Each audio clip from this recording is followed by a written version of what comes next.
तो उसको हम लोग कुछ कहते तो नहीं है, बट या तो ये कांस्टेंट रहता है। जो रेडियस रहता है, जो सेंटर होता है सर्कल का, उसी को हम लोग सेंटर ऑफ कर्वेचर बोलते हैं, डिनोटेड बाय सी। और ये तो ज्योमेट्रिक सेंटर है इसका, जिसको हम लोग कहते हैं पोल। बस ये स्फेरिकल मिरर है, also known as concave mirror.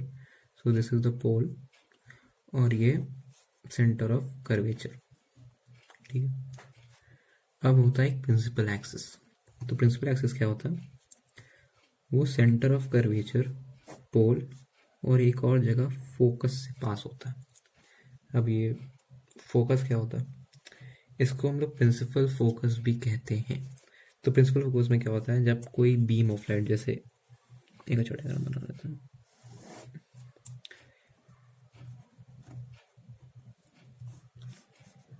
ये हो गया सी और ये हो गया पी। अब जैसे बीम्स ऑफ लाइट आ रहे हैं, पैरेलल है, ठीक है। जब बीम्स ऑफ लाइट जो पैरेलल होते हैं प्रिंसिपल एक्सिस के, आके इस स्पेरिकल मिरर से रिफ्लेक्ट हो जाएं, तो वो एक जगह पे मिलते हैं। अगर वो पैरेलल हो तो वो एक जगह पे मिलते हैं, और उस जगह को हम लोग कहते हैं प्रिंसिपल फोकस। ठीक है, तो इसको कहते हैं हम लोग प्रिंसिपल फोकस, जो लगभग हर मिरर में होता है। और सी से पी के बीच की दूरी को हम लोग रेडियस भी कहते हैं। और इस रेडियस की जो वैल्यू होती है वो 2 इंटू फोकस होती है। ये इम्पोर्टेंट है, जो रेडियस की वैल्यू होती है वो 2 इंटू फोकस होती है। तो जो फोकस जो होता है उसकी 2 into value radius, 2 into focus जो होती है वो रेडियस की वैल्यू होती है, मतलब सेंटर ऑफ कर्वेचर से पोल के बीच की दूरी। ठीक है, अब आता है फोकल लेंथ क्या होता है। तो फोकल लेंथ होता है distance between the focus and the pole. Easy, इसको कहते हैं हम लोग फोकल लेंथ। और इसकी वैल्यू तो पता है कैसे निकालते हैं, 2 into f is equal to radius. तो अगर फोकल लेंथ निकालना होगा तो कर्वेचर से जो पोल की दूरी होगी उसको डिवाइडेड बाई 2 कर देंगे तो उसकी फोकल लेंथ निकल जाएगी। इससे डेरिवेशन होता है जो उतना ज़रूरी नहीं है, not asked in the boards, so it's not important. और इसके बाद होता है image form by a plane mirror, ज़रूरी है। प्लेन मिरर का जो मैं बता देता हूँ इमेज क्या क्या फॉर्म होता है प्लेन मिरर से। तो वो लैटरली इन्वर्टेड होता है। ठीक है, प्लेन मिरर से जो इमेजेस बनते हैं वो लेटरली इन्वर्टेड होते हैं। Size of image is equal to the size of the object.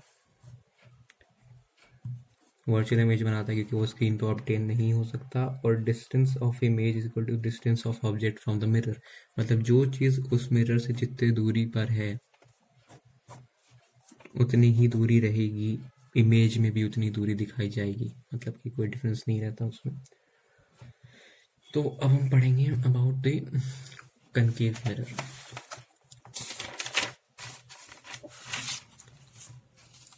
तो ये जो कनकेव, ये कनकेव मिरर, ठीक है। तो कनकेव मिरर क्या होता है, जो एक केव जैसा बना है, इसको ऐसे याद रखना ज़्यादा अच्छा होता है। इट मेक्स अ केव, ये केव बना रहा है और ये पॉलिश सरफेस है पीछे की, सी है, मैं ऐसे ही मान रहा हूँ, इसमें कोई कैलकुलेशंस नहीं है, जस्ट सिंपल। तो ये फोकल, ये हो गया कनकेव मिरर। अब इसमें टेबल होता है नॉर्मली, जो इमेज फॉर्मेशन की टेबल होता है कि कैसे इमेज फॉर्म होता है। अगर कोई ऑब्जेक्ट यहाँ है तो उसकी इमेज कहाँ फॉर्म होगी, तो उसका टेबल एनसीईआरटी में दिया, लेकिन मैं उसको एक बार ओवरव्यू देख के बता देता हूँ बिल्कुल तेजी, क्योंकि आपको याद ही करना पड़ता है। तो अगर वो चीज़ इन्फिनिटी पे है ऑब्जेक्ट, तो वो जो इमेज है वो फोकस पे बनेगी। तो अगर कोई ऑब्जेक्ट इन्फिनिटी पे है तो उसकी इमेज फोकस से बनेगी, वो पॉइंट साइज्ड इमेज होगी और रियल और इन्वर्टेड होगी। 90% ऑफ द केसेस में जो कॉन्केव मिरर्स होते हैं वो रियल इन्वर्टेड बनाते हैं, पर वो बस एक ही समय वर्चुअल डायरेक्ट इमेज बनाते हैं जब उनकी जो ऑब्जेक्ट होता है वो पोल और फोकस के बीच में हो, तो वो उसी समय वर्चुअल रियलिटी बनाती है। उसके अलावा किसी केस में concave mirror virtual and erect image नहीं बनाती। तो ये नोट करने वाली बात है। और अगर सी के पीछे कुछ बन रहा है, मतलब सी के पीछे ऑब्जेक्ट है, तो उसकी जो इमेज है वो फोकस और सेंटर ऑफ कर्वेचर के बीच में बनेगी और वो डिमिनिश्ड होगी, रियल इन्वर्टेड एज ऑलवेज होगी। और जब सेंटर ऑफ कर्वेचर पे किसी ऑब्जेक्ट को रखते हैं तो सेंटर ऑफ कर्वेचर पे ही उसकी इमेज बनेगी, सेम साइज की रहेगी और रियल इन्वर्टेड रहेगी। और अगर सेंटर ऑफ कर्वेचर और फोकस के बीच में ऑब्जेक्ट है तो सी के मतलब कर्वेचर के पीछे बनेगी वो, और वो इनलार्ज्ड रहेगी और रियल एंड इन्वर्टेड रहेगी। अगर ऑब्जेक्ट फोकस पे तो फिर इमेज इन्फिनिटी पे बनती है और हाईली इनलार्ज रहती है, क्योंकि हम लोग उसको कैलकुलेट नहीं कर पाते, वो हाईली इनलार्ज है और रियल इन्वर्टेड है। और पोज और फोकस का तो मैंने बता ही दिया है कि वो वर्चुअल इमेज बनती है, और जो इमेज बनती है वो शीशे के पीछे बनती है, मतलब बिहाइंड द मिरर बनती है और इनलार्ज रहती है वो भी। तो ये रहता है कनकेव मिरर का। और ये सिर्फ एक ही समय वर्चुअल रियलिटी बनाता है, इसलिए इससे क्वेश्चंस भी आते हैं, क्योंकि मिरर्स में कनकेव और लेंसेज में कॉन्वेक्स, इन्हीं दोनों से क्वेश्चंस आते हैं, तो ये बहुत ज़रूरी है। और फिर तो कन्वेक्स मिरर आता है। तो कन्वेक्स मिरर में क्या होता है, ठीक उल्टा, ये कॉनकेव है, ये कन्वेक्स होता है।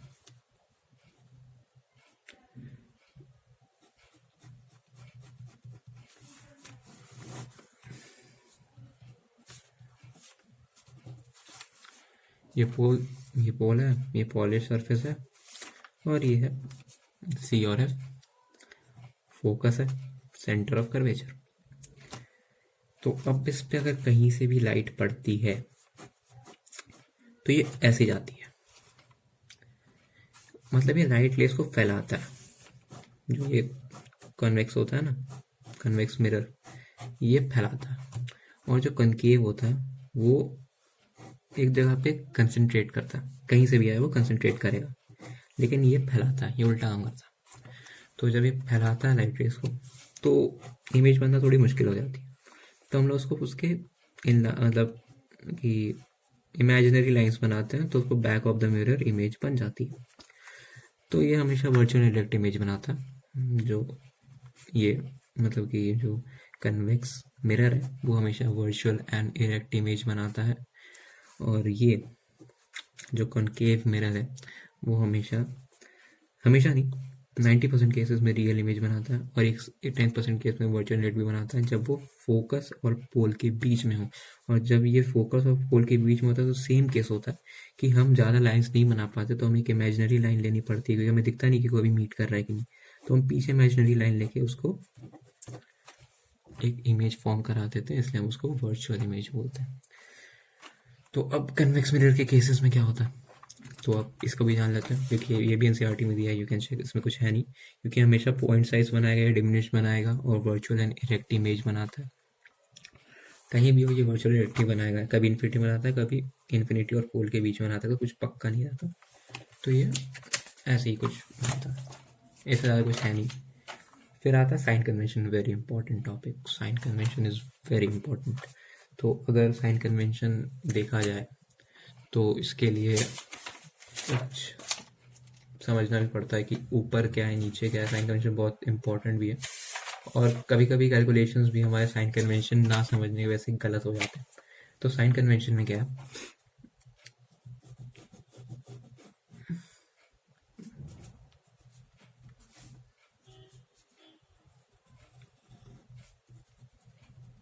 Sorry for the diagram, but ये समझ सकते हैं, प्रॉब्लम नहीं है।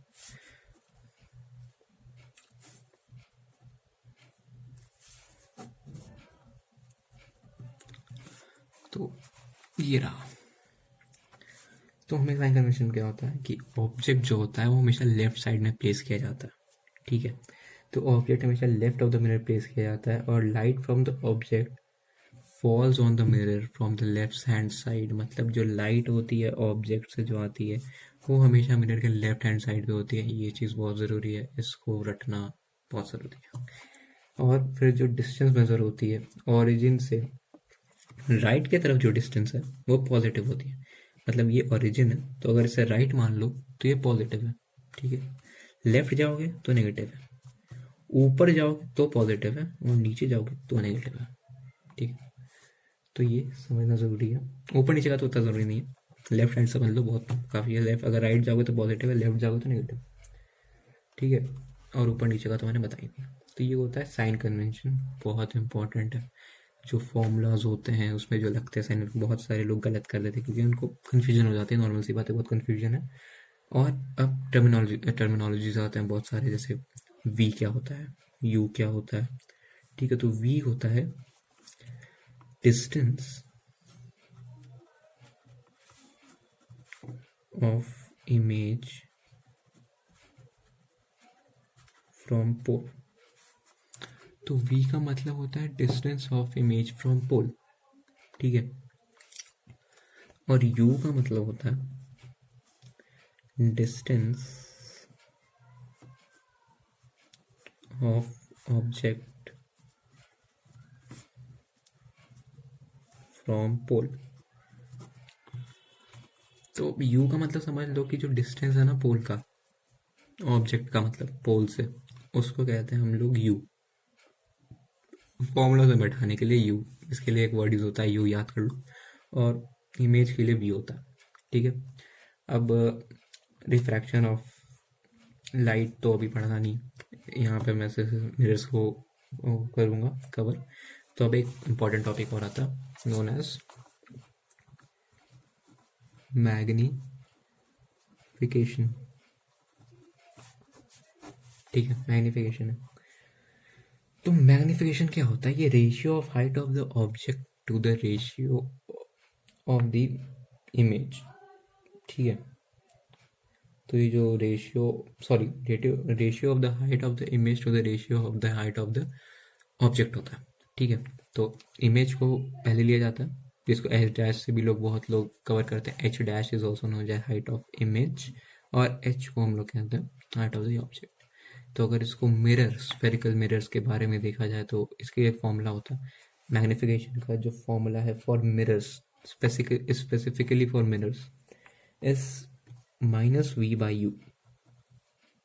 ठीक है, ये होता है इसका फॉर्मूला। -v मतलब distance of image from the pole, वो माइनस में है, divided by distance of the object from the pole.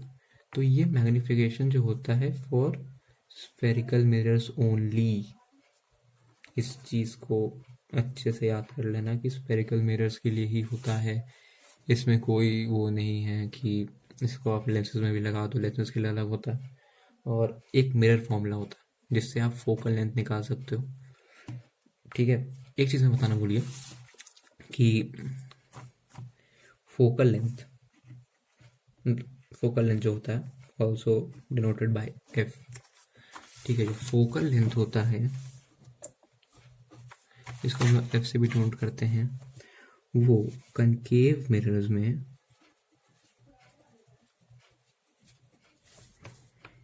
Negative होता है। ऑलवेज कनकेव मिरर में वो नेगेटिव ही होगा, और कॉन्वेक्स में हमेशा पॉजिटिव होता है। तो ये है, बहुत ज़रूरी है, हमेशा फोकल लेंथ को हमें कनकेव मिरर में नेगेटिव कंसिडर करना है, but in the case of convex it should be positive. ठीक है, तो ये पॉजिटिव होगा। अब आती है बात मैग्निफिकेशन, तो मैंने बता दिया कि -v/u होता है फॉर स्फेरिकल मिरर्स। और एक आता है मिरर फॉर्मूला, बहुत ज़रूरी है ध्यान में रखना कि ये मिरर फॉर्मूला क्या होता है। तो जो मिरर फॉर्मूला होता है वो एक फॉर्मूला है। तो ये जो फॉर्मूला है इसका मतलब ये होता है 1/v + 1/u is equal to 1/f। ये मिरर फॉर्मूला है। तो v का वैल्यू तो पता है, u का भी मतलब पता है, और f का भी मतलब पता है। लेकिन जो ये प्लस दिया है ना बीच में, ये प्लस फॉर्मूला के हिसाब से दिया है। अगर u ऑब्जेक्ट जो हमेशा लेफ्ट साइड में रहता है, जो साइन कन्वेंशन में पढ़ा है, वो नेगेटिव होता है।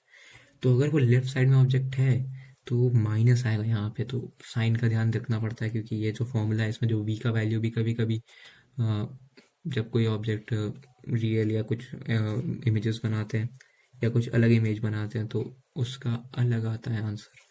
तो v अलग इंडिपेंडेंट है, यू भी एक अलग इंडिपेंडेंट है, प्लस का साइन बीच में, इट मे वेरी, ठीक है। तो ये मत याद रखना कि प्लस तो प्लस लगा दी, no, it may vary case to case, ठीक है। तो ये होता है मिरर फार्मूला।